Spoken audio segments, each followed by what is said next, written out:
Good evening, good afternoon, buenas tardes.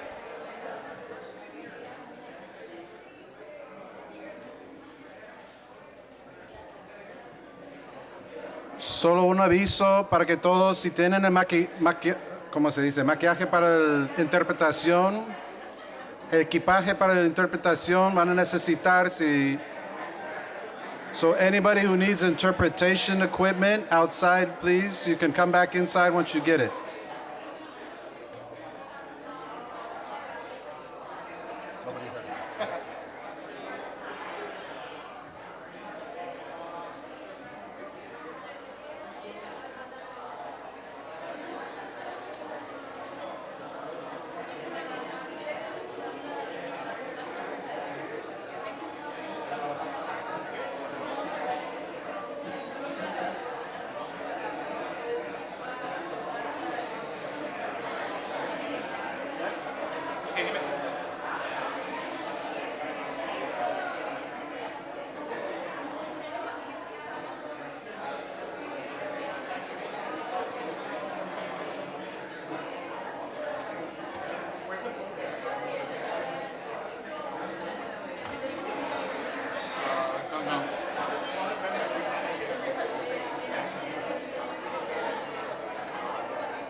Hey everyone, can I get your quick attention? Just a quick announcement. Voy a hacer un anuncio rápido. Aquí tenemos a Jared. Jared's going to be collecting questions. We will have a public Q&A. He will be collecting these questions. If you didn't get one up front, this is your chance. The deadline to submit them is 5:30. So please make sure you turn them in. So keep your hand up so he can come around. All right. Jared va a pasar unos papelitos para que puedan someter sus preguntas. A las 5:30 va a ser el último minuto que vamos a poder tomar preguntas. Gracias.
Good evening.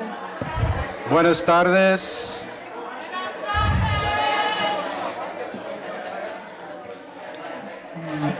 The first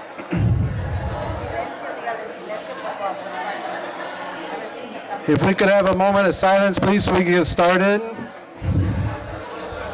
we're trying to start, so you guys can just start. We'll get started. You guys, please, let us get some time to start. You guys will all have some time at the end outside, but inside, we're just going one speaker, one microphone at a time. Thank you. I appreciate your guys up, and Father was safe. Thank you, Joe. The first and least important thing I'm going to say today is somebody lost their keys. If you lost your keys, please come see me. Si ha perdido sus llaves. Pero primeramente quiero dar las gracias a todos ustedes por estar. Bienvenidos a todos. Welcome everybody to Dolores Mission. My name is Father Brendan Bussey. I'm the pastor here at Dolores Mission, and I'll be your MC for this evening. So we just have a few brief words of introduction, and then we'll go over the ground rules for this debate and the expectations of all present of how we will have our conversation this evening. So first and foremost, if we could, once people are finding their seats, make sure that nobody other than media and volunteers can remain standing in the aisleways. We just need to keep those aisleways clear. But I'd like to welcome the Director of Proyecto Pastoral, Raquel Roman, just to say a few words.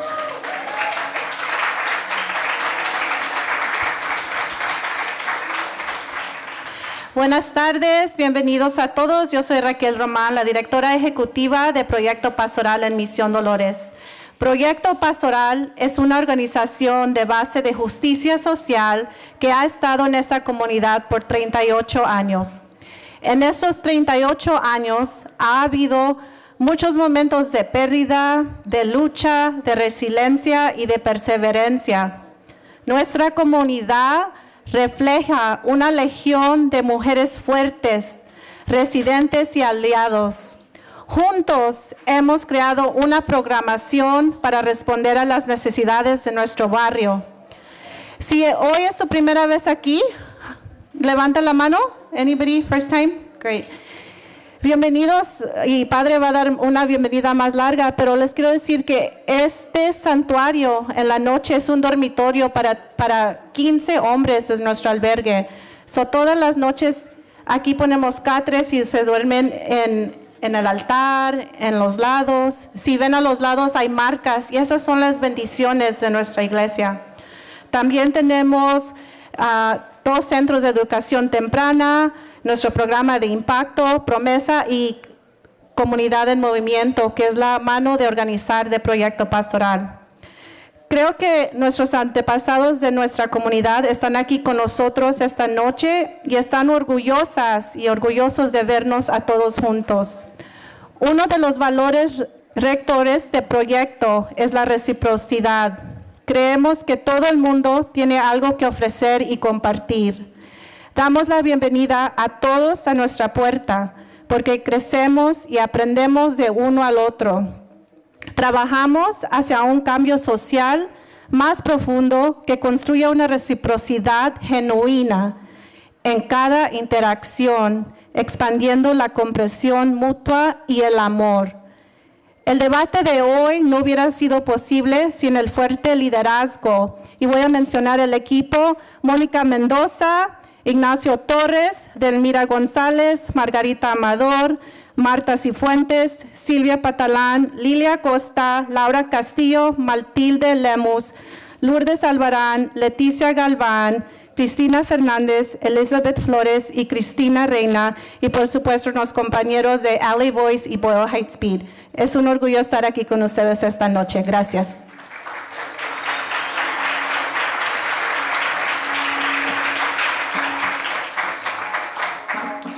All right, welcome everyone.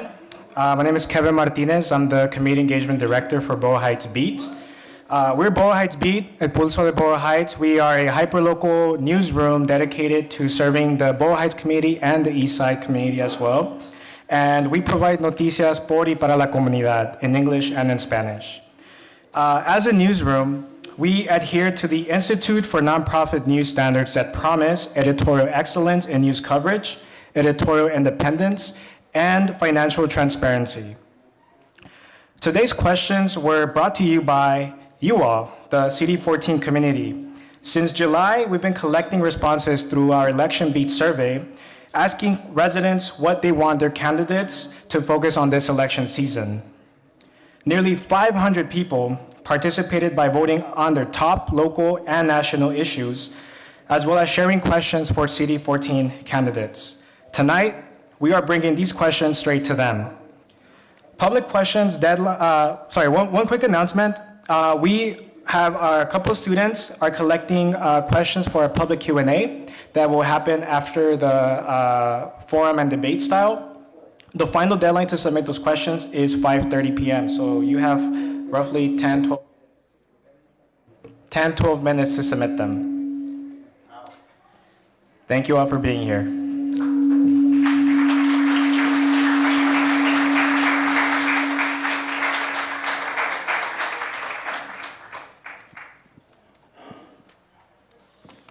Sorry for the microphone, a little crazy, but thank you, Raquel. Thank you, Kevin, for helping to organize this event. So I introduced myself already. I'm Father Brendan Bussey, and it is the great privilege of my life to be the pastor of this place. And I just want us to, for a moment, I know we are all excited. We have so much we want to hear, so much we might want to say. But just for a moment, if we can gather ourselves in just a brief moment of silence, so that we can bring the spirit of this place into our hearts and minds as we have this conversation. You know, Boyle Heights, and particularly this part of Boyle Heights, was known for too long as a poor place or a God-forsaken place. But we know it to be a sacred place. And as Raquel mentioned, where you are tonight is a sacred place because it is somebody's home.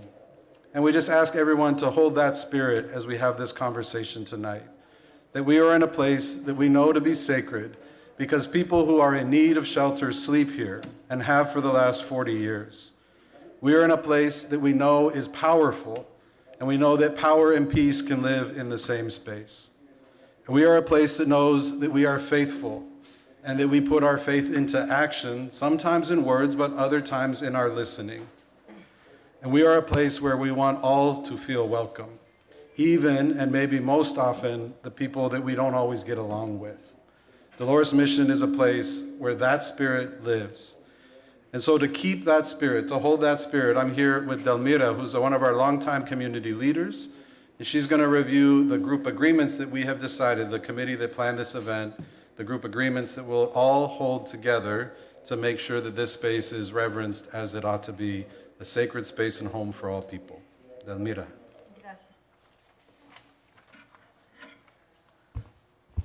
Buenas tardes a todos y bienvenidos. Mi nombre es Delmira González y soy una líder de aquí de esta comunidad. Tengo viviendo más de 40 años aquí en este lugar. Pues bueno, yo les voy a leer nuestras... les voy a decir que por favor son las reglas. Primeramente, bájenle el volumen a su celular, por favor. No vamos a aplaudir cuando se les hagan preguntas a los candidatos. No vamos a hacer bulla, no vamos a hacer bu, porque aquí, como dijo el padre, es una iglesia y es un santuario y queremos que se respete. Nosotros hemos tenido varios foros aquí y hasta ahorita, gracias a Dios, todo ha salido muy bien y queremos que también nos vayamos informados y por eso vamos a poner atención y vamos a escuchar lo que están diciendo.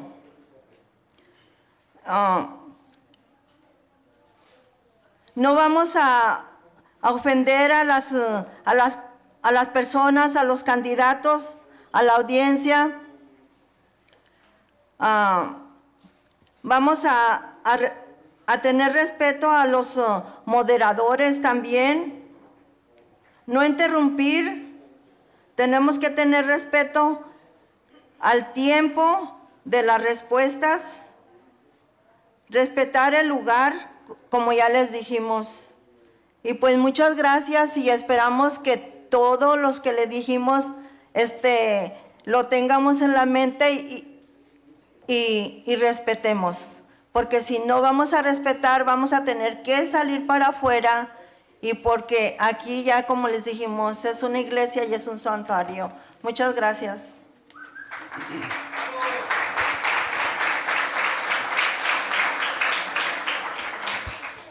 Thank you, Delmira. We just broke one of the rules, no applause. But part of that is, I forgot to mention that one thing we are proud of is that this is the only forum, as I understand it, for this district that's being held bilingually in Spanish and English. And that's an important thing, that we hear in our own language, that we can speak in our own language.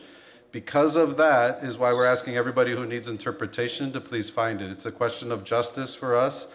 Language justice is justice like any other. So we want to make sure everybody has a chance to hear, which means sometimes we might move a little slower and we need maybe a little bit more of that reverence and that silence and that calm so that everybody can be heard. The format for today, I want to introduce our moderators. So we have from some youth who've been working with the Boyle Heights Beat, David Garcia and Stephanie, if you wouldn't mind just raising your hands. Those are our youth moderators. We have also from Proyecto Pastoral, Lilia is also a moderator here. And is this Alejandra? I'm sorry. Alejandra also. So all of these folks have put a lot of work into planning the format and have the questions prepared for our evening tonight. We have timekeepers that will keep us honest about the time that we have. And just so everybody knows, the format will be a hybrid debate and a forum format. What that means is there will be 1 minute for opening remarks from each candidate, and then we'll enter the debate format, which will have 2 minutes, questions with 2 minutes each to respond and 1 minute for rebuttal to each other. That'll transition to a few questions in the forum format, which will have 2 minutes to respond without rebuttal. And then after that, we'll have the public question and answer. As Kevin mentioned, those questions will be collected and given to the moderators to have a few minutes for questions from the public, and then closing with 2 minutes of closing statements.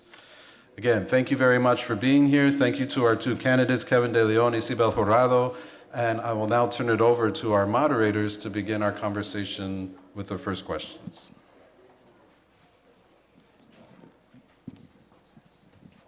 Buenas tardes, señor concejal Kevin De León y señora Ysabel Jurado. Muchas gracias por estar aquí con nosotros y darnos este espacio para nuestra comunidad de Boyle Heights.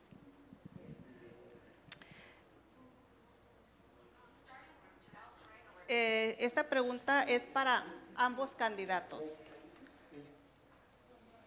¿Cómo puede mantenerse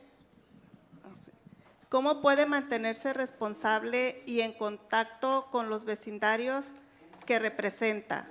¿Cómo asistir las presiones de los grupos de interés incluyendo los del poder económico? Perdón, si podemos un minuto para comenzar. So if you want 1 minute of introduction, and then we'll answer that first question. That was my fault. My apologies.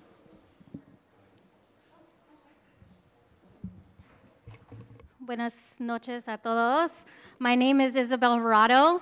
I'm running for City Council, District 14. I want to thank Dolores Mission, Proyecto Pastoral, Boyle Heights Beat for putting this on. I'm so happy to be here again. I was at the forum for Boyle Heights Beat in the primary. I was here for the Dolores Mission one in Proyecto. Unfortunately, some other people were absent, so I'm very happy to be here again. My name is Ysabel Jurado. I'm a daughter of this district. I'm born and raised in Highland Park. 30 seconds. Okay. I'm a daughter of undocumented immigrants. I was a single teen mom, and with my community, put myself through UCLA to become an attorney for the communities that I come from. Seeing gentrification take hold of Highland Park, I defended renters and small businesses against evictions during the height of the pandemic, and now I'm on the board of Fideo Comiso Tierra Libre, working with the Boyle Heights community to buy back real estate in their neighborhood to keep it affordable. I'm running for City Council because we need honest government from our community for our community. Thank you.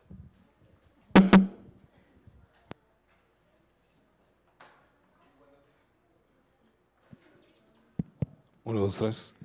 Muy bueno, muchas gracias al padre Brennan, a todas las lideresas de la Misión Dolores, igual del Proyecto Pastoral y Boyle Heights Beats. Gracias por organizar este evento. Quiero enfatizar y subrayar lo siguiente. Hay una clara diferencia en esta campaña. Yo he dedicado mi vida al servicio público, al bienestar de nuestra gente. Mi ponente hasta la fecha nunca jamás ha hecho ni una sola cosa por el bien de nuestra gente. Yo apoyo más policías para la seguridad de nuestra comunidad. Mi contrincante quiere abolir la policía por completo. Yo quiero enfatizar, he construido más viviendas en cualquier otra parte en toda la ciudad de Los Ángeles. Mi contrincante no apoya las casas pequeñas aquí en el distrito número 14. Yo he cometido mis errores, sin lugar a dudas. Quiero enfatizar y subrayar lo siguiente, pero no miento. Y mi contrincante ha mentido mucho. Thank you very much. Lilia, la primera pregunta otra vez, por favor, y muy cerca del micrófono. Ok, gracias. Gracias, padre. Esa pregunta es para ambos candidatos. ¿Cómo puede mantenerse responsable y en contacto con los vecindarios que representa? ¿Cómo resistir las presiones de los grupos de interés e incluyendo los del poder económico?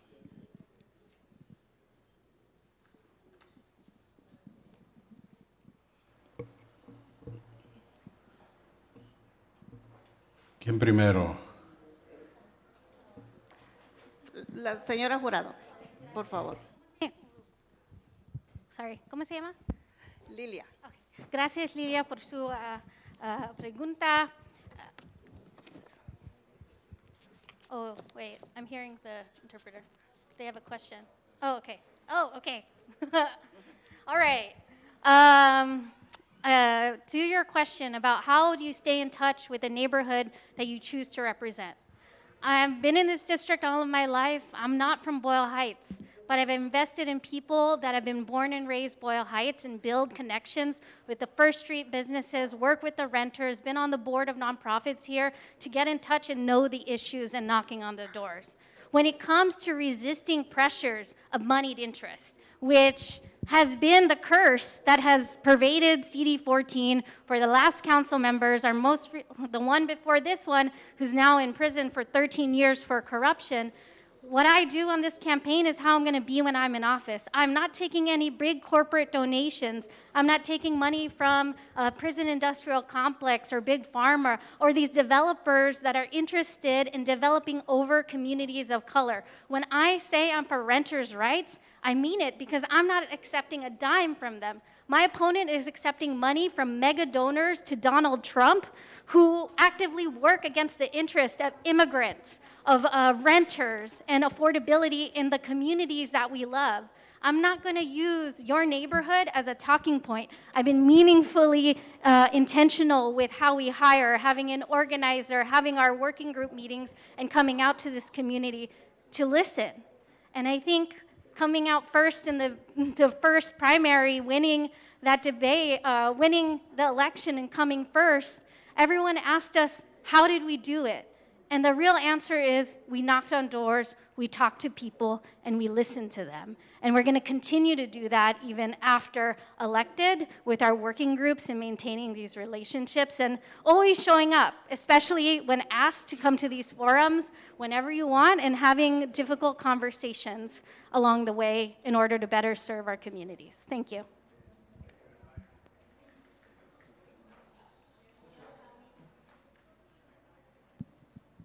Uno, dos, tres. Muchas gracias, Lilia, por la pregunta. Hay que trabajar muy de cerca con nuestra comunidad. Por ejemplo, las lideresas de Dolores Mission nos juntamos y me orientaron sobre la crisis en la Fourth y la Clarence. Y hoy en día tenemos un nuevo semáforo en la Cuarta y la Clarence. Nos orientamos también sobre lo que quieren un semáforo en Plaza del Sol y la calle Misión. ¿Y sabes qué? En noviembre vamos a instalar el nuevo semáforo, escuchando a la gente al final de cuentas. Al final de cuentas, los poderes e intereses políticos, por ejemplo, yo soy el autor de Estado Santuario para el Estado de California. Y con el Estado Santuario del Estado de California, el gobierno federal, el fiscal de los Estados Unidos de Donald Trump, Jeff Sessions, me demandó y fuimos hasta la Corte Suprema y ganamos. Al final de cuentas, ganamos. Cuando yo negocié las licencias para conducir para nuestra gente indocumentada, la cascada, la ola de amenazas de muerte, yo seguí marchando adelante por el bien de nuestra gente trabajadora latina e inmigrante e indocumentada aquí en el vecindario de Boyle Heights. Al final de cuentas, que quede muy claro, quiero enfatizar sobre lo siguiente, porque yo nunca me he hecho para atrás, sino todos los intereses poderosos políticos. No importa si uno tiene mucho dinero, si es multimillonario o si uno es un poder político como la gente de Donald Trump. Y dije yo la palabra que mi contrincante mienta siempre porque la compañera no tiene COVID, porque miembros de la comunidad el pasado viernes te vieron en la galería del mall de Glendale caminando con sus amigos sin mascarilla, y eso fue una bofetada a toda la comunidad de Boyle Heights porque pospusimos el debate que tuvimos aquí el día sábado. Por eso sigues mintiendo, no solamente a mí, pero a toda la gente de nuestra comunidad aquí en Boyle Heights.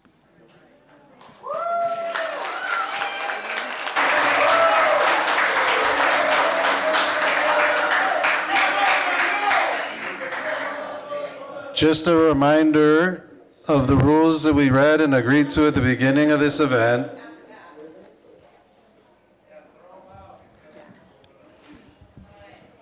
This is the first reminder. Next time we can read again what we've all agreed to as expectations among us. So I appreciate your listening. Okay? We'll continue with our second question. Thank you. Gracias, señor Kevin De León y señora Jurado. Tienen un minuto para refutar cada uno. I would like to say, 1 minute, Wes? Okay.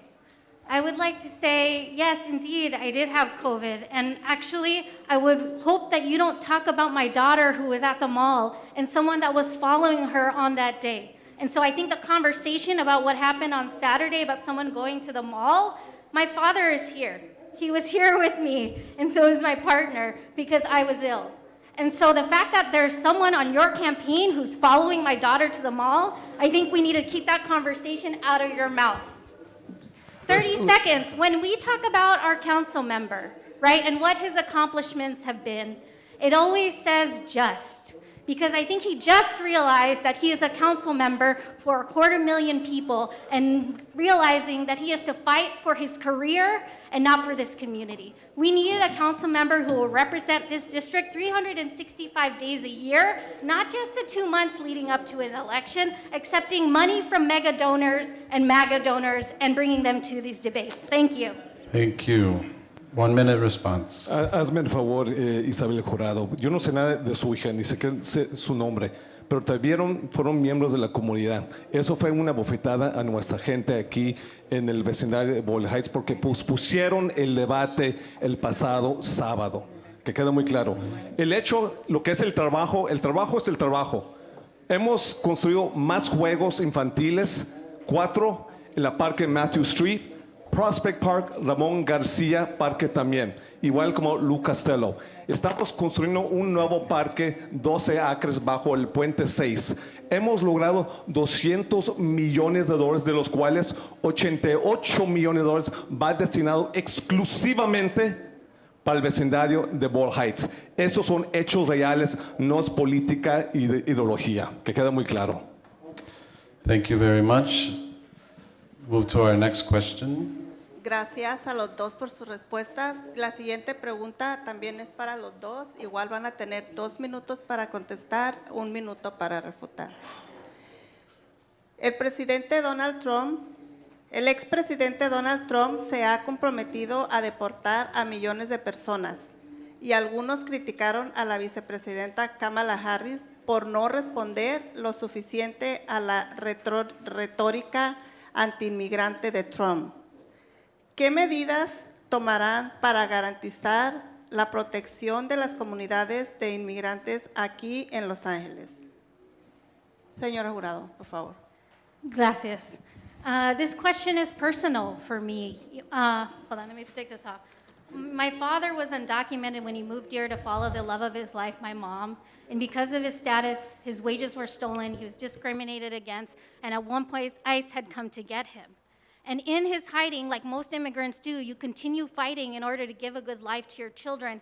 And eventually, he got his citizenship, but not without harm, which happens to all of us. So I'm proud to be endorsed by Odilia Romero, an indigenous leader in the Zapotec community. I'm proud to be endorsed by Chirla and Lucha Action, who are at the forefront of fighting for immigrants' rights, for citizenship, the right to vote in these communities. I'm not receiving money from Trump Republicans that have funneled $10,000 to Trump campaigns like Tom Thomas. That's not all. Thomas has donated to Governor Abbott, who has shipped people from his state to CD14 in Skid Row, which has been an epicenter of a homelessness crisis in our nation and only compounding that problem. So I don't take money from folks that are interested in those initiatives because this is personal to me, and I walk the walk when I do it. I'm not just up here trying to tell you that I'm here for you now when our council member was absent for 400 votes for 2 months. You wonder why the streetlights are off? It's because he wasn't on a committee for a year because of his racist rhetoric, which I think we should all take a moment to really reflect, because today is a 2-year anniversary of the tapes being released, of where the council member was caught gerrymandering districts, being racist, being homophobic, and dividing this city. I see Archbishop Oscar Romero, and he says peace is not founded on division and terrorism. And so I'm running because I want to heal this community and make sure that our immigrants have a place here. Thank you. Gracias por la pregunta, que quede muy claro. Yo he dedicado mi vida al servicio público por el bienestar de nuestra gente migrante e indocumentada, llenando las huellas, tomando las fotos, llenando todos los formularios N400 para legalizar, para normalizar su estatus. La ciudadanía también. En La Esperanza y la Whittier Boulevard comencé mi carrera como activista. Yo soy el hijo de una madre soltera con solo 3 años escolares completados, limpiacasas y recamarera, igual como muchas lideresas leonesas presentes hoy día en la parroquia de Dolores Mission, mujeres que trabajan y luchan todos los días para sobrevivir. Yo soy el autor de Estado Santuario. Se mandó un mensaje duro y directo a Washington, D.C. y a Donald Trump, que aquí respetamos y respaldamos nuestra gente migrante aquí.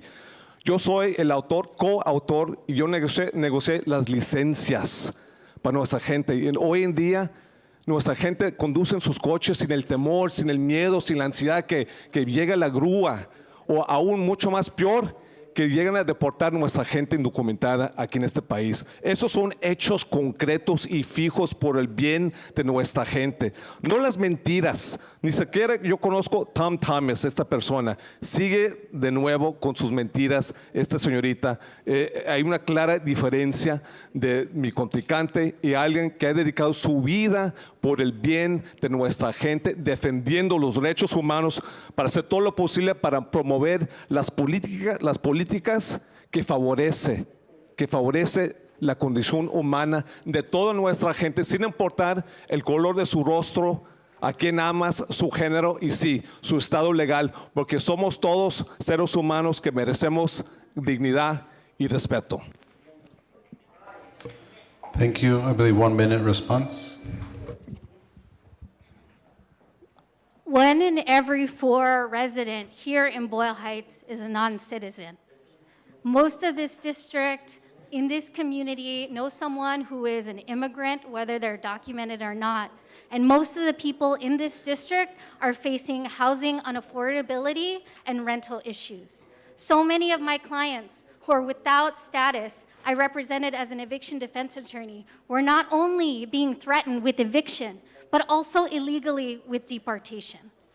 And that's the kind of threat that is in our communities when they're being priced out and they're displaced, and there are candidates that are running in this race that are funded by big corporate developers that want to evict them, displace them, and rob Boyle Heights of the richness of the community that is vibrant here right now. We cannot double down on racist behavior in our actions that displace our communities when we've known historically that Boyle Heights has been a place where gentrification has been close to happening, but there's such a strong community. Thank you. Thank you. 1 minute. Thank you much, Father.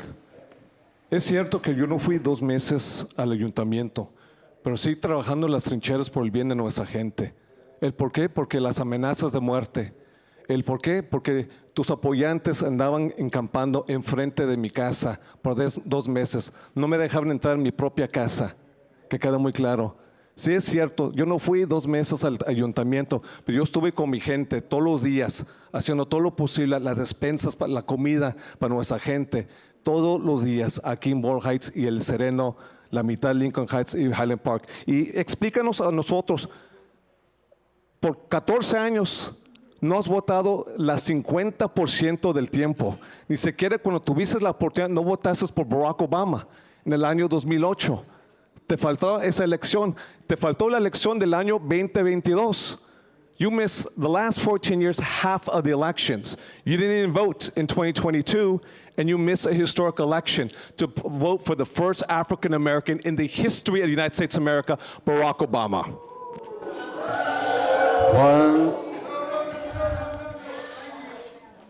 One more time, a reminder to everybody in the space, and that's everybody that we're here to listen. I'd ask both candidates also to remember to focus on the content of the questions. I know that it can be tempting to talk about each other, but we have specific themes in these questions. We want to make sure that we're keeping our responses honoring the work of the community who framed these questions. I'd like to hear about those responses. So thank you again to all in the crowd for holding your reactions, holding your applause, holding your gasps. Doing well. We're moving to our next 2 questions around the theme of housing, vivienda. Gracias por sus respuestas. La siguiente pregunta también es para los dos. Según un artículo de LA Times, se estima que las personas de la tercera edad son el segmento de más rápido crecimiento de la población sin hogar en California. El beneficio mensual promedio del Seguro Social es de $1,900. No cubre el alquiler mensual típico de un apartamento de una habitación en Los Ángeles. ¿Cómo ayudarán a las personas de la tercera edad de bajos recursos?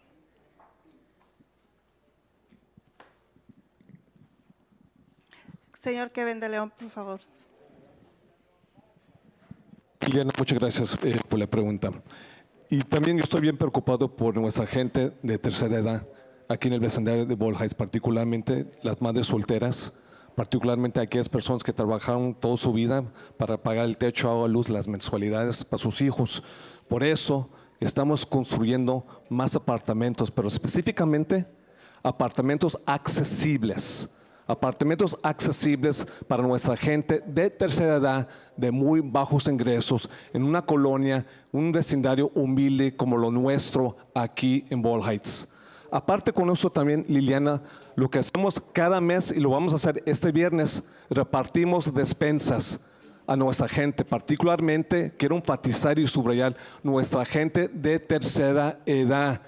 Arroz, frijoles, tortillas, pollo de calidad, el mismo pollo que se vende en Whole Foods, porque nuestra gente también merece las buenas cosas. Repartimos, aparte de lo que es eso, las ferias de las mascotas también para nuestra gente de tercera edad. Pero al final de cuentas, lo que no queremos una ola gigantesca de desalojos. Queremos un techo concreto y fijo por el bien de nuestra gente, porque es algo digno para nuestra gente de tercera edad, particularmente las mujeres. Porque son las mujeres que al final cuentan que viven mucho más que los hombres aquí en este gran país. Y por eso estamos construyendo más viviendas accesibles y protegiendo de esta ola gigantesca de desalojos que se está llevando a cabo no solamente en nuestro distrito, se está llevando a cabo a lo largo ancho del estado de California. Ese es mi compromiso con mi gente de la tercera edad aquí en el vecindario de Boyle Heights.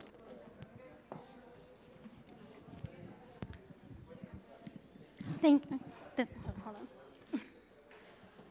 Okay, bueno, yes. Thank you for that question. As an eviction defense attorney, I represented seniors during the pandemic, and one of the worst cases was an elderly couple that were married for over 40 years who had lived in a rent-controlled unit. His wife had died and her name was on the lease, and they never added him on there. And so during the COVID pandemic, this senior who had just lost his wife due to COVID was evicted. And these are the kinds of issues of people falling through the cracks, and we need better renter protections to make sure that people don't fall into the eviction to homelessness crisis. Here in Boyle Heights, there's a lot of homeless folks out there. When you go down Boyle, there's the mariachis. Some of our Boyle Heights Working Group members during the heat wave didn't get contacted by a council office, and we went out there to do mutual aid to make sure that they stay cool. When it comes to affordable housing for our seniors, even Section 8, it's so hard to navigate.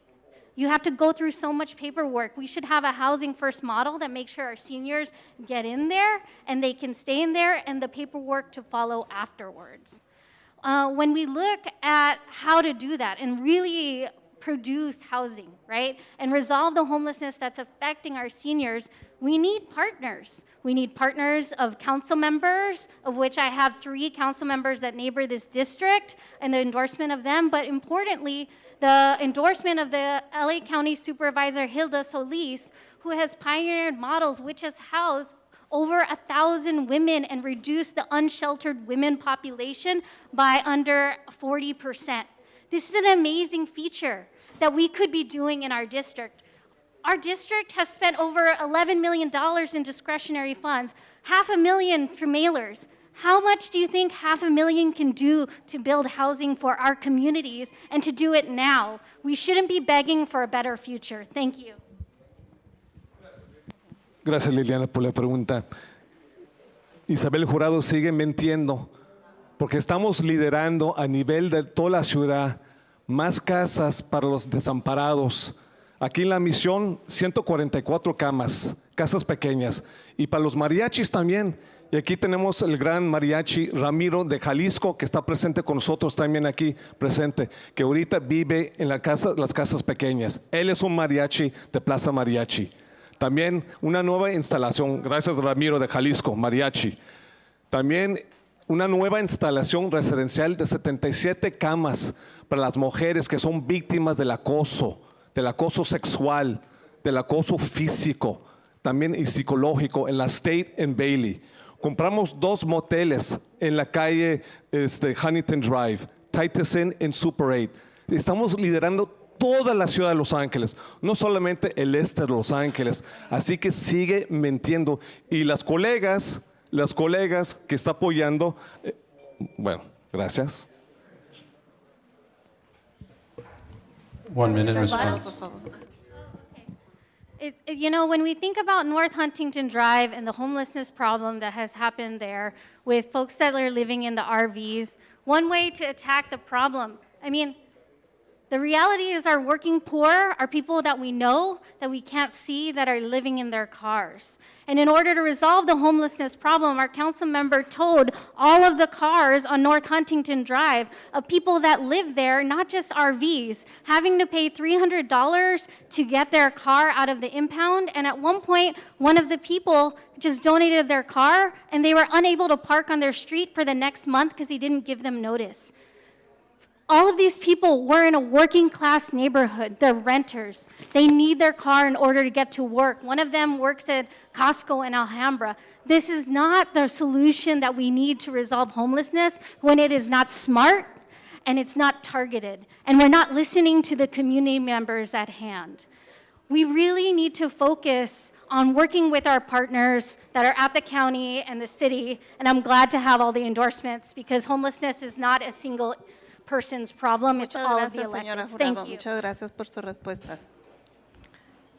La siguiente pregunta es, ¿las iniciativas estatales y locales están permitiendo que se construyan desarrollos de viviendas sin espacios de estacionamiento designados?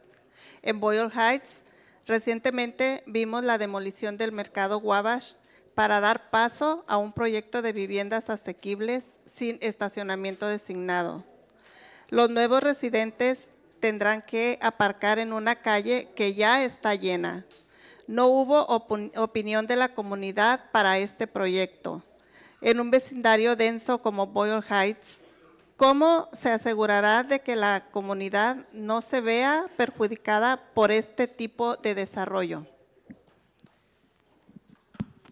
Muchas gracias, Lilian. Es lamentable, sin lugar a dudas, el desarrollo del edificio accesible en la calle Wabash, que no había comunicación con la comunidad. Y eso lo siento mucho porque ni siquiera se comunicaron conmigo. Eso fue una dirección ejecutiva de la alcaldesa de la ciudad de Los Ángeles. Pero tengo buenas noticias porque acabamos de pasar el plan comunitario de Boyle Heights hace 3 semanas.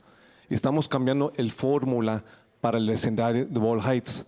Son unos cambios muy radicales en comparación de toda la ciudad de Los Ángeles, porque históricamente en el vecindario de Boyle Heights usan el promedio, el fórmula del año, el salario anual del condado.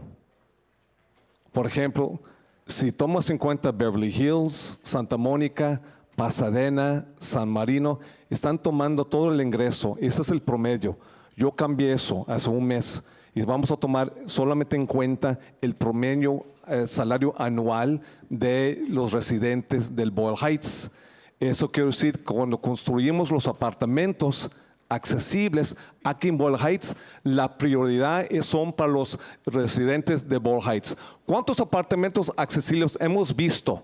Ah, caray, están construyendo tal apartamento, queremos un apartamento, pero al final de cuentas alguien viene de San Fernando Valle, el Valle de San Fernando, o de Riverside, o vienen de Corona. La prioridad va a ser, número 1, los residentes de Boyle Heights. Esos son los cambios del el plan comunitario de Boyle Heights. Va a ser un paso gigantesco por el bien de los inquilinos, particularmente las personas de la tercera edad aquí en Boyle Heights. Esos son hechos concretos, esos son políticas públicas concretas y fijas por el bien de nuestra gente en el vecindario de Boyle Heights. Señora Jurado, por favor. Thank you so much for that question about parking. I don't know if I've told Father Brendan about this, but I've talked to Father Greg. Every day, I pray for Boyle Heights residents that you find your parking space because it is really hard to find parking out there.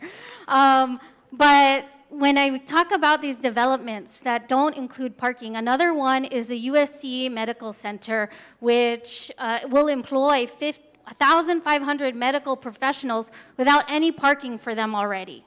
And so what does that mean? These folks are going to be parking in our communities and will be limited. And we shouldn't get a council member who's authorizing these developments without community engagement that has to do with the parking as well, or a plan for parking in these communities. Residents say they never can find parking here and their streets are not clean, but as soon as you are there for too long, the parking meter maid is there to ticket you. Why is that? We need our city services to work for us, not punish us, and leave us out of the development process in which our communities are most impacted. This is a working class neighborhood. People are surrounded by freeways. They need to get to work, and so not having spaces for our cars at this time is not a good solution for our communities. And there are other ways that we can do that. We can look at our city lots. We can see how we can do shared parking. We can even paint parking spots on the street so that people aren't hogging more than one at a time. And what we don't need is these recent parking enforcement operations, again, our working class residents, including towing their cars out in order to clear the street, when at the end of the day, it just robs these people of work, it threatens them with homelessness, and it doesn't resolve the parking issue and doesn't clean up the streets. We need city services that work for us, that we have street cleaning in this neighborhood. I don't know if you all remember the last time that happened. All right, thank you.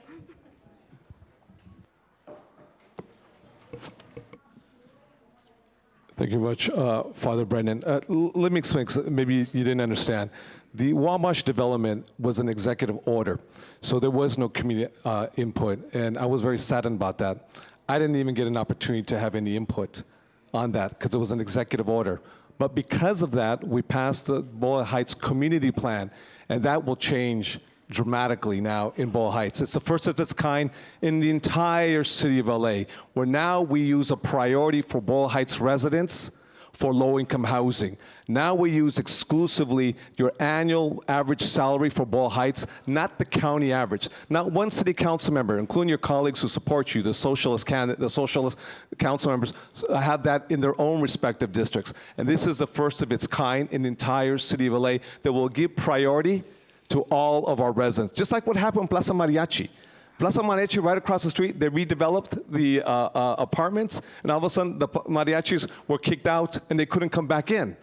That was an injustice to the mariachis, and that's why many of them ended up homeless as well too. But that's why we're doing something that's real. It's not just ideology and putting politics over people. It's about real results over ideology.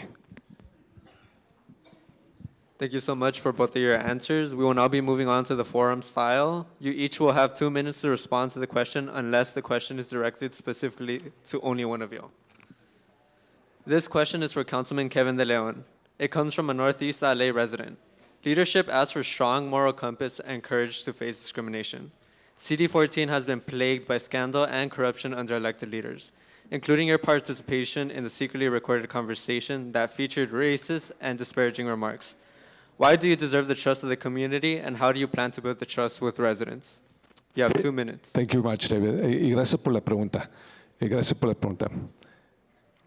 Yo reconocí mi error 100%. Y llevo 2 años pidiendo disculpándome por 2 años. Yo creo que un buen líder siempre reconoce sus errores.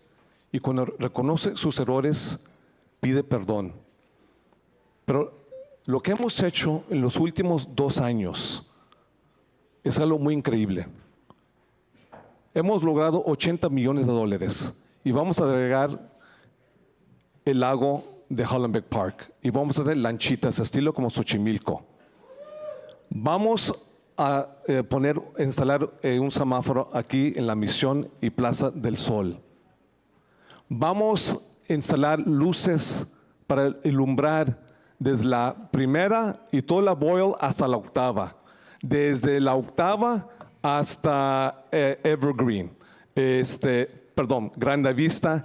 En la octava vamos a instalar nuevas luces peatonales. Eso es un trabajo concreto fijo por el bien de nuestra gente. Desde la Britania hasta Evergreen. Vamos a instalar banquetas nuevas para toda la gente en la calle desde César Chávez. De la Britania hasta al final de Evergreen. Eso es lo que hemos hecho concreto con mi personal, trabajando 24 horas, 7 días de la semana. Yo cometí mi error. Yo tomé mi responsabilidad. Yo pedí perdón y tengo 2 años pidiendo disculpa. Pero también en la tradición de los jesuitas, el amor, reconciliación, la paz. Uno debe escoger si van a estar aferrados en el pasado o si vamos a avanzar adelante. Yo elijo avanzar adelante para sanar y para hacer todo lo posible por el bien de nuestra gente aquí en el vecindario de Boyle Heights. Thank you so much. This question is now for Ms. Jurado.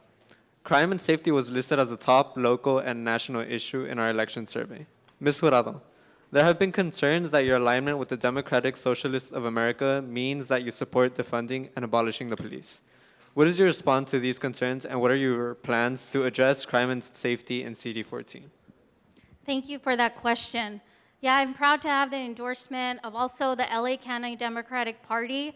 I was 8 months pregnant when I was 18 years old when I had to vote for Obama, so I was kind of busy at that time, but thank you for helping me recall that. I'm endorsed by the LA County Democratic Party, the party that endorsed President Obama, the party that has President Biden, who actually told you to step down for your racist, derogatory remarks, and also the party that's endorsing our first woman president and the first woman to this district as well. So let's just be clear there. When we talk about public safety in this community, there's been an uptick of gang violence in this neighborhood, whether it's in El Sereno and Boyle Heights, and under his watch as our council member, it has only gotten worse. We put so much money into public safety, into the LAPD, and yet the people in the streets, the people that we talk to, First Street business owners, residents in this community, do not feel safer. The safest cities in America invest in communities, in recreation and parks, in libraries, and youth development. Our council member has voted for a budget that only allocates less than 1% for our youth development program. How can we have gang intervention programs or GRID come here to help our youth find an alternative path to good jobs and discourage them from other pathways? I'm proud to have the support of the LA County Federation of Labor and multiple unions to help build, and the LAUSD Board President Jackie Goldberger and Rocio Rivas, who want to work together to make sure our youth have a student to union job pipeline. We are a union city. When you arm a kid with a job that has good benefits and collaboration and community, you're arming them with something that can serve their community and make them safe. Thank you so much. So this is another reminder. We're here to hear the answers to these questions prepared by our moderators. Thank you. This question is now for both candidates. Los Angeles will be hosting the Olympics in 2028. In Paris, where the Olympics were just held, the French government packed unhoused people onto buses and sent them out of the city before the Summer Games. The latest numbers show an estimated 75,000 unhoused people in LA County, including 45,000 in the city of LA. How do you think the city should deal and work with the unhoused population leading up to the Olympics? You each have 2 minutes.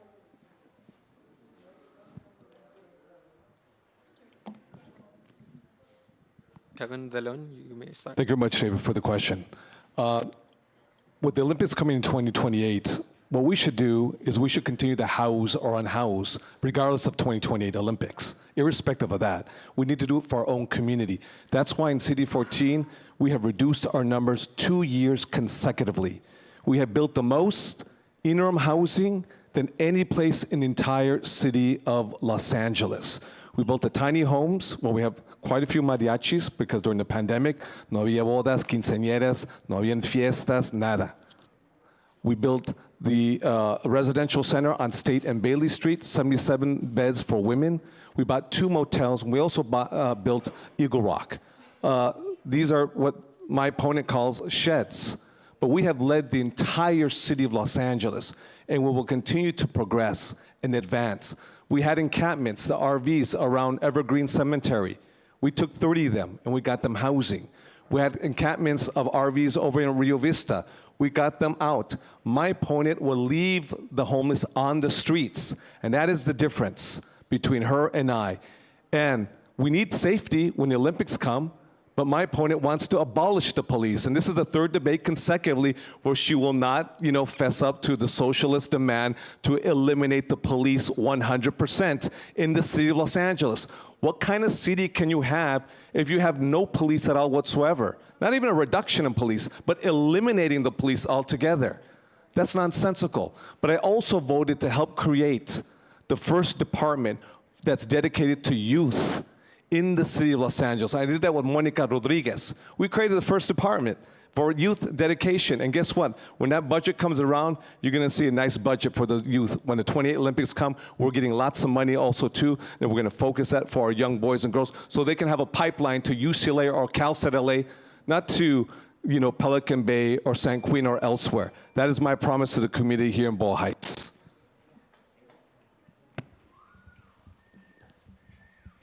Ready? I really appreciate our council members' concepts of a plan and also naming neighborhoods and streets in the neighborhood. I guess, coming from San Diego, you need to figure out where you are. Go Dodgers! Anyways, when we talk about the Olympics and what we're going to be doing, we need a council member that's going to attack the homelessness crisis and not incorporate Trumpian tactics like drawing lines besides districts and pushing people out of CD14 to CD1 and attacking and discriminating against homelessness outreach workers who are trying to successfully house unhoused people into interim housing sites. That's not the kind of leadership that we need here. My opponent has governed this district, Skid Row, for over 20 years. Has homelessness in this district gotten better? I think we can all agree that it hasn't gotten better. And the reason why, excuse me, respect my time, sir. I'm still talking. I hate it when guys talk over women. And so when we're here and we're talking about homelessness, we need someone who will be a real advocate. County Supervisor Hilda Solis put up 200 units that aren't just sheds. They have bathrooms, they have safe places, they have support services. And that's what our community needs. It's tried, tested, and true. And you can look at the LA Times article that says that the Skid Row Action Plan has successfully housed over 1,000 people. In a district that has $11 million at its disposal to spend to resolve homelessness, why haven't we gotten something better than these tiny homes? When we can give people a place with a bathroom and dignity, and not just the next photo op for something that's gonna happen. We can't just keep doing the same things and expecting different results. When we think about public safety and the youth development, you created a department and then you provided it with less than 1% in the city budget. You're committing it, you created it, and you committed it to fail. Thank you so much. This question is for both candidates once again. As a member of the Mendez High School cross country, my team and I often have to practice at night with failing streetlights. Boyle Heights bridge runners have to resort to using their own flashlights when running at night. Other residents have experienced poor lighting on Whittier Boulevard between Lorena and Whittier. When most of the city budget goes towards policing, how will you prioritize fixing basic city needs like a lack of street lighting and failing street lamps? I really appreciate this question. I've gone out with the Boyle Heights bridge runners many, many times. Out of breath a lot. 3 miles is a lot when you eat a lot of donuts or tortas from Mariachi Plaza. But when we go there, we see that the streets are broken, that the lights aren't there. And like I mentioned before, that's due to an absence of leadership. Less than 1% of the city budget goes to street lighting when a quarter of it goes to the LAPD. Do our streets feel safe if the lights are off? We need a council member who's actually there in council to do their job, to be there for the 400 votes that you missed, or to be there for the 2 months to do the job and actually show up. Because I don't know about you, but the residents of Boyle Heights, if you miss work for 2 months, I think I know what would happen to you. And I've never done that, and I commit to keep working for this community.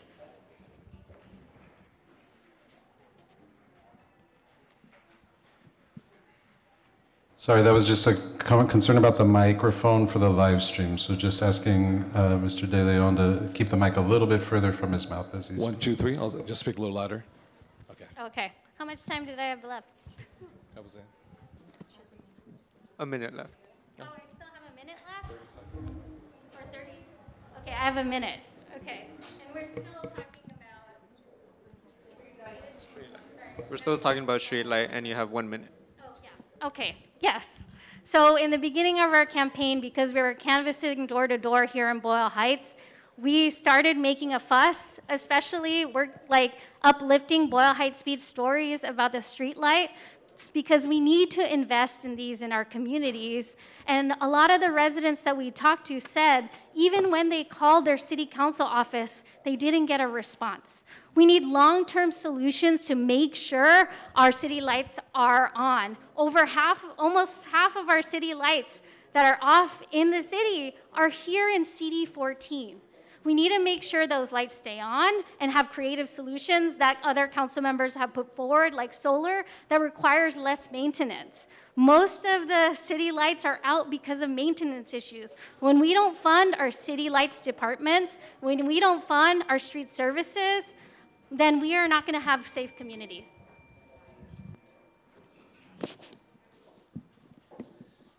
Gracias, David, por la pregunta. Es otro tema que es bien desconocido para Ysabel, porque sigue mintiendo. La falta de luces se debe al fenómeno del robo del cable de cobre. a lo largo ancho de la ciudad de Los Ángeles. Siempre busca un chivo expiatorio por los males, porque no tiene un récord, un historial de éxito en políticas públicas por el bien de nuestra gente. Que quede muy claro, entre la primera y la octava, en la Boyle, vamos a instalar luces peatonales en la vía pública. Desde la Boyle hasta la Grande Vista, vamos a instalar nuevas luces peatonales en la vía pública. Hemos creado un grupo de trabajo con la policía que hemos invertido $500,000. Hasta la fecha han arrestado más de 100 personas. Hemos recuperado más de 5,000 libras de robo de cable de cobre. Igual, ¿cuántas personas también a veces no tienen acceso al Internet? No hay acceso al Internet porque también estos malandrines están robando el cable de cobre de Verizon, de AT&T, de T-Mobile, también se están robando. Eso es cuando uno no tiene el acceso. Eso lo estamos haciendo aquí. Y por favor, Ysabel, porque sigues mintiendo. La mitad de las luces en la ciudad de Los Ángeles están ubicados aquí en el vecindario de Boyle Heights. Eso es otra mentira que sigues mintiendo.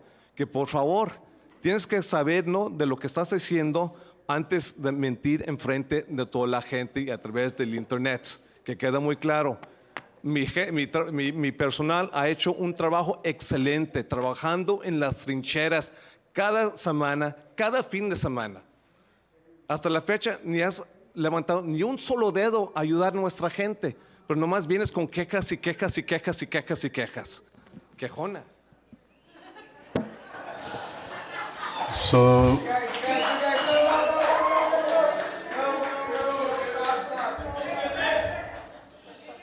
we're almost there. One more question in the forum format and then the community questions. Thank you very much for honoring the rules that we agreed to upon the beginning. Oh, straight to the community Q&A. I believe we have questions that were given by all of you here present. Thank you so much. We will now begin to the Q&A, which were questions asked by the community. This question is from a Boyle Heights resident for Kevin De León. Why haven't you tried to mend things with the Black and Indigenous communities? Thank you very much, David, whoever was a resident here. I have my brother Najee Ali, who is here. I have Joey, who is here also too. The pastor, K.W. Toulis from Wellness Church right down the street has invited me to speak and give to his parishioners as well too. We have healed together. We've done a lot of healing for the past 2 years. Folks may not have seen it, but I work very closely with the president of the city council, Marquise Harris Dawson. The husband and the father of Autumn Burke, and one of the first Black congressional women in the history of the city of Los Angeles, Yvonne Burke, Bill Burke, has also been supporting my campaign as well. So there has been a lot of healing. There has been a lot of love. And when it comes to indigenous community, we've been doing a lot. Just we're with el pueblo oaxaqueño, el pueblo poblano, la semana pasada en la Feria de los Moles, where I spoke to each and every one of them. It was a beautiful ceremony of love. It was a beautiful ceremony of peace. It was a beautiful ceremony of healing. And guess what? It wasn't folks who see the scab and they want to continue to scratch it and scratch it and scratch it, for political purposes. So we've gotten very close. Not everyone's been on board, without question at all whatsoever. Not everyone. The folks who have gone to my house to camp out there always will be in opposition all the time. But that's why for the last 2 years, I have asked for forgiveness. But we have done incredible things in our Boyle Heights community, and we will continue to do incredible things for our Boyle Heights community, for the well-being of our community. And right here, my brother Najee Ali, we've been working together. We're naming Pershing Square, the Betty Mason Square, for the legacy of a strong African-American woman who was a slave, who came to the state of California and who won her freedom through the court of justice, who was close with Governor Pio Pico. Brown and black relationships coming together. Esos son hechos concretos y fijos. Thank you so much.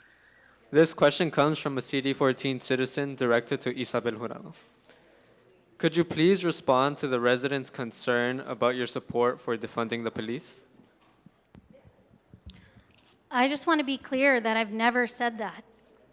And I think when we talk about public safety, when we look at our city departments, when we look at the safety in our communities, LAPD has been a quarter of the city budget, but folks do not feel any safer.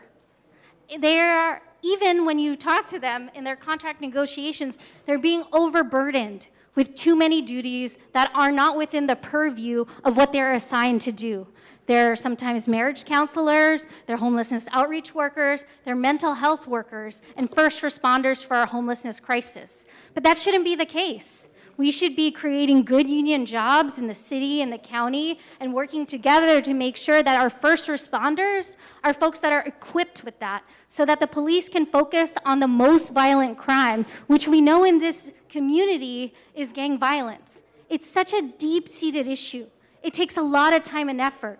And with a department that doesn't have enough staff to complete all the things that they do, how are they going to deal with the most pressing issues in our neighborhoods? They can't. And so to that, I say, don't put words in my mouth. I want to make sure this community is safe. And that's why I'm committed to co-governance and making sure that you all have input. I know every community safety looks different. Eagle Rock, I'll just borrow what you do. Eagle Rock doesn't look like Boyle Heights or El Sereno. Those are different neighborhoods that deserve different treatments. And so making sure we have meetings and field deputies that are from our communities to make sure that we can talk to them about what makes communities safe. And I'll say this again, the safest communities in America. When you look at the wealthy communities, they've invested in recreation and parks, they've invested in our youth, they've invested in our library. Our library here in Boyle Heights has been shut down for over 4 years. Thank you. Thank you so much. This question is directed to both candidates and is from a citizen from Lincoln Heights. And this is the final question. If elected, what is your plan to address ethic violations with city council members who violate these ethics or act in a way not representative of the community? Ysabel, you may start. When it comes to these ethics violations, how you campaign, who you get money from, how you act during your campaign is how you intend to govern. And that's why I am running a clean money campaign. I'm not accepting money from big corporations, big developers, Trumpers. I'm not accepting money from all of these special interests. We've raised money on this campaign through the sheer grassroots support. That's how we were ushered into first place during the primary. That is what we're committed to doing on this campaign and even in council. When we look at the donors, people that donate to the campaigns, that is evidence of the interest of what the council member is actually going to do.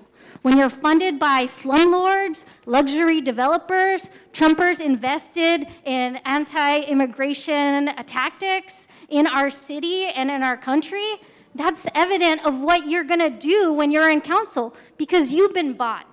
I haven't been bought. I'm not bossed. And if anything, I serve this community because I'm from it. I lived here all of my life. I'm a daughter of this district, and it's my commitment to this community first and foremost, and not anything else. And I can't trust another career politician who has been bankrolled over $250,000 of all these favors that he's going to cash in when he goes back in there. And so when I talk about what we want to do in terms of this community, I'm focused on all of you and committed to working with you to make sure that you have a seat at the table and that you're not someone who's just brought in as a political pawn or someone for show. I'm committed to working with this community in true healing and solidarity. And that's why I'm so happy to have been endorsed by, thank you. Thank you so much to both candidates, and thank you for responding to the community's David, I think concerns. I have to answer the question. Oh, I forgot. Say one more time the question. What is your plan to address ethic violations with city council members who violate these ethics or act in a way not representative of the community. Thank you very much. You know, I've voted for the ethics commissioners who we currently have right now, and they will fulfill their duty and responsibility to the city of LA by doing the investigations that are necessary on any council member. It doesn't make a difference who you are. It could be the mayor, it could be commissioners as well too. But let me highlight the following.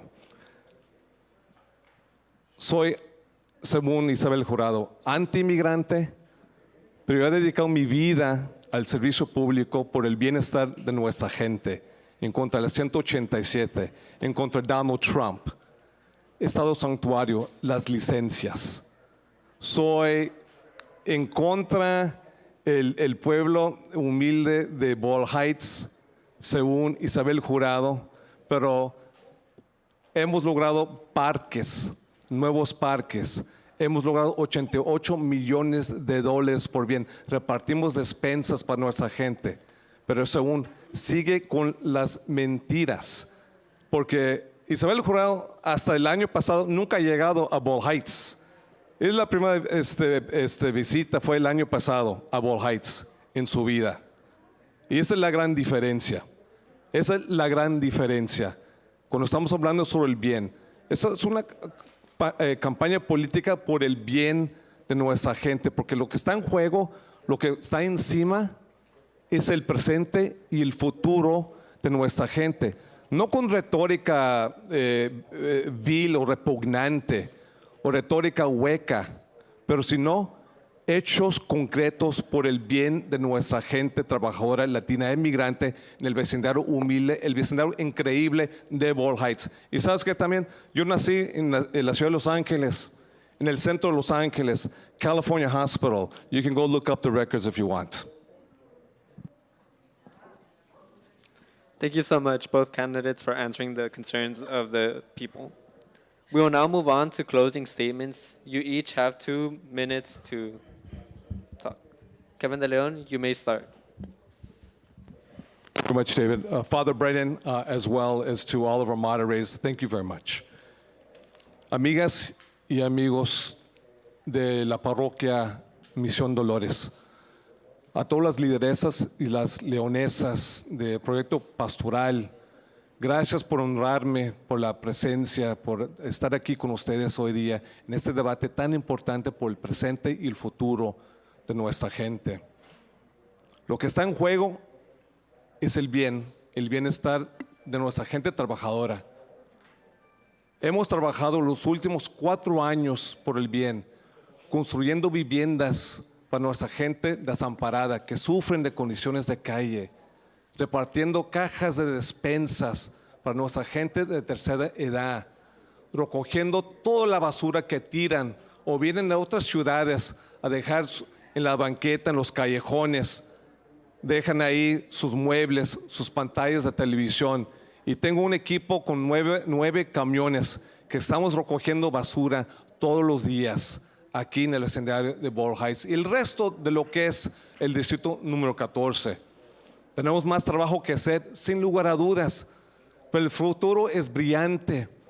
El próximo año vamos a abrir 12 acres, un parque bajo el puente 6, 3 campos de fútbol, canchas de baloncesto, un parque para patinar, baños, un parque para nuestras mascotas. Esos son hechos concretos para nuestra gente trabajadora. Vamos a instalar banquetas nuevas en la César Chávez hasta el Panteón Evergreen. Eso no son nomás retórica e ideología. Y lo que está en peligro, como dijo la compañera, va a co-gobernar con el Partido Socialista y quiere eliminar por completo la policía. Yo no voy a poner en peligro las vidas de nuestra gente aquí en el vecindario de Ball Heights. Gracias a todos y los quiero mucho. Gracias a todos.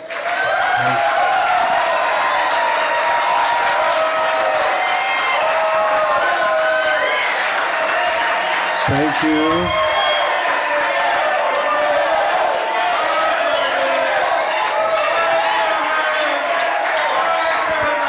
Thank you very much. You were doing so well. 2 minutes more 2 minutes more. Ysabel Jurado has her closing statement, and then we have some gratitude. And please be as respectful for the moments of gratitude as you've been throughout the other moments, maybe less pleasant throughout this evening. So 2 minutes more, your closing statement. Thank you. Gracias a todos. Por favor, tengan paciencia conmigo porque todavía estoy aprendiendo español, pero yo preparando my conclusion, okay. Esta comunidad de Boyle Heights me recuerda mucho a mi propia familia. Fui criada por mis 2 abuelas y mis 7 tías. Mi tía Lala está aquí. Hola, tía. Y las mujeres de mi familia me enseñaron a ser resiliente y a usar mi voz. Y cuando tuve a mi hija, cuando tenía 18 años, fueron mis tías quienes me ayudaron a criar a mi hija y a navegar el camino de maternidad soltera y seguir adelante como abogada de inquilinos. Similarmente, la comunidad aquí en Boyle Heights, especialmente las mujeres de Boyle Heights, me han recibido con brazos abiertos y han luchado esta batalla conmigo. Elsie y su mamá Claudia y Gloria, Eva y tía Anita, como mi mamá, como mis tías, como mis abuelas, me enseñaron a no tener miedo y luchar con valor. El pueblo cuida el pueblo. Se apoyan los unos a los otros. Ellos me han apoyado a mí y yo siempre estaré allí para ellos. Juntos lucharemos por un futuro donde nuestros abuelos, nuestros hijos, inquilinos y inmigrantes pueden vivir con dignidad, seguridad y paz. We don't need another career politician using Boyle Heights or CD14 as another stepping stone for their career. Thank you so much.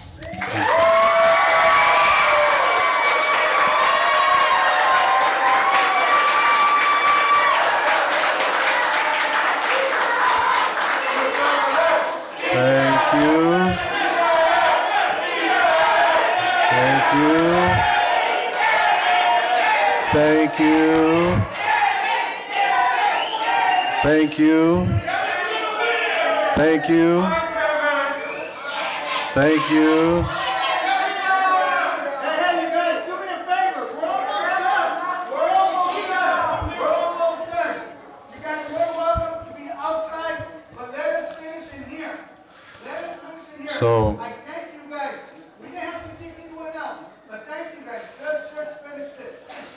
So we have some more people. Thank you, Joe. We have other people we'd like to thank, but as Joe just said, I want to thank everyone here present, acknowledging that everyone here did work tonight, things that were not easy to do. It's not easy to sit and listen when we have so much that we want to say, and I just want to thank you for creating a space where we can expand our sense of compassion and kinship for one another, even and especially in our disagreements. We heard lots of language about racism, about disinvestment, about disappointment and deceit, and those are hard things to hold. So I want to first thank each and every one of you for holding them with us tonight.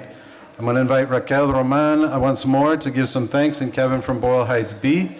And then as you are leaving, if you're leaving through the back door, please, those back doors will be open to exit safely out to the streets. That way, please. But first, Raquel and Kevin for a few more words of gratitude. All right, everyone, thank you so much for being here tonight. I want to thank our team at Proyecto Pastoral who helped put this together, Enrique and Angela. Thank you so much for all the work. The moderators, all the women in our community. It's been a pleasure. Thank you to Boyle Heights Speed and LA Voice and all the sponsors that brought that delicious pan dulce and coffee outside. We are so grateful for you. And thank you, Ysabel Jurado and Councilmember Kevin De León for joining us tonight.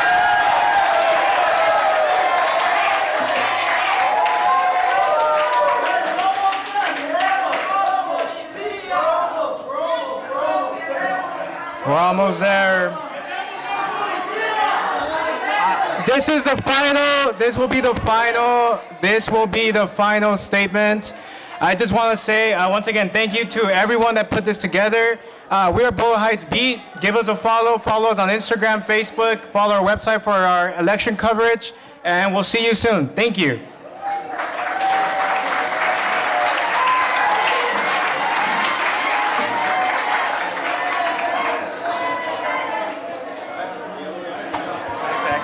Reminder, everybody, can everybody please exit through the back door?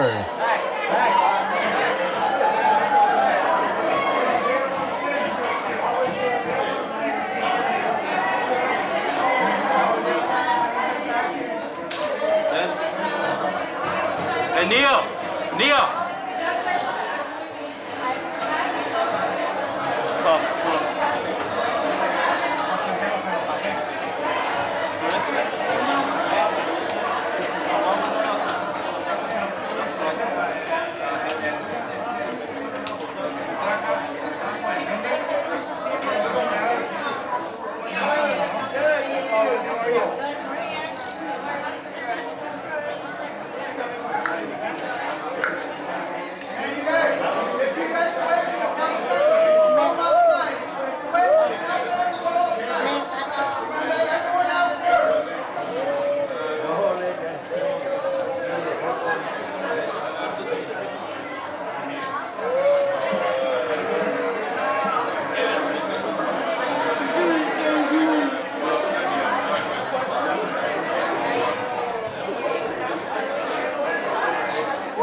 Everyone, if you could please walk carefully outside. Please walk carefully outside. Thank you. We want everyone to stay safe. Please walk carefully outside.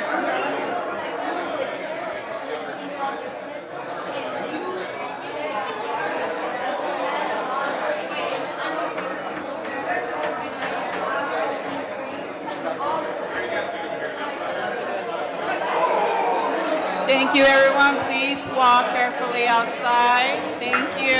Carefully walk outside. Thank you.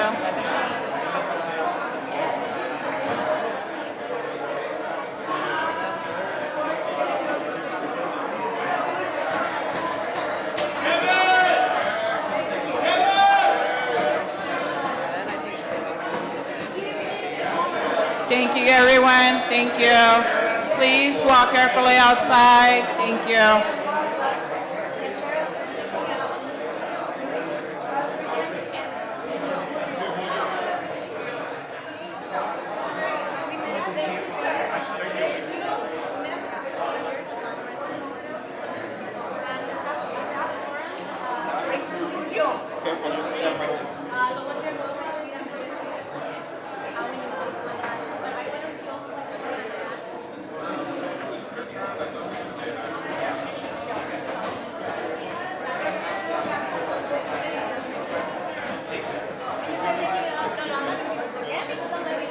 Thank you, everyone. Keep walking outside. Thank you. Carefully walking outside. Thank you.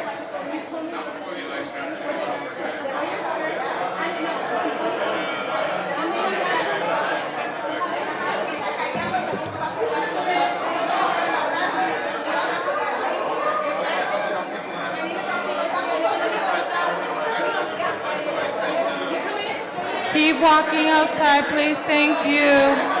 Please exit the venue very careful. Thank you. Outside, if everyone could please join us outside. Thank you.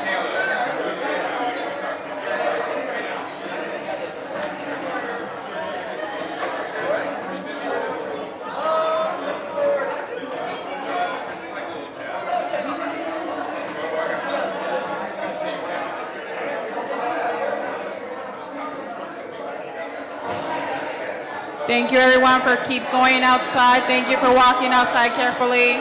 Thank you.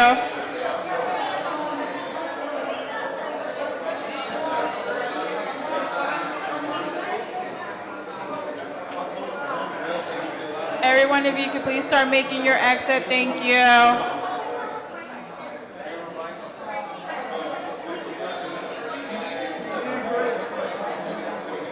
Careful, everyone, please walk outside carefully. Thank you. If you could start making your exit outside, thank you.